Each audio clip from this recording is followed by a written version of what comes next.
إن الذين آمنوا والذين هادوا والنصارى والصابئين من آمن بالله واليوم الآخر وعمل صالحا فلهم أجرهم عند ربهم ولا خوف عليهم ولا هم يحزنون.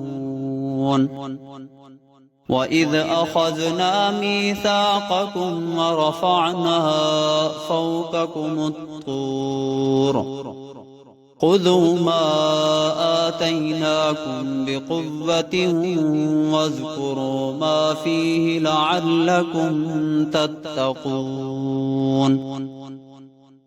ثم توليتم من بعد ذلك فلولا فضل الله عليكم ورحمته لكنتم من الخاسرين. ولقد علمتم الذين اعتدوا منكم في السبت فقلنا لهم كونوا قردة خاسئين فجعلناها نكالا لما بين يديها وما خلفها وموعظة للمتقين. وإذ قال موسى لقومه إن الله يأمركم أن تذبحوا بقرة قالوا أتتخذنا هزوا قال أعوذ بالله أن أكون من الجاهلين. قالوا ادع لنا ربك يبين لنا ما هي قال إنه يقول إنها بقرة لا فارض ولا بكر عوان بين ذلك فافعلوا ما تؤمرون.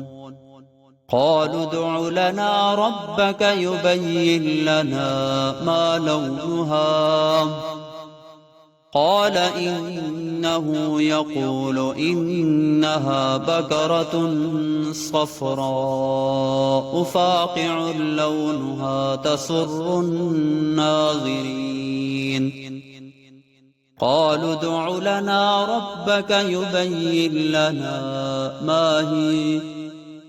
ما هي إن البقرة شابه علينا وإنا إن شاء الله لمهتدون. قال إنه يقول إنها بقرة لا ذلول تثير الأرض ولا تسقي الحرث مسلمة لا شية فيها.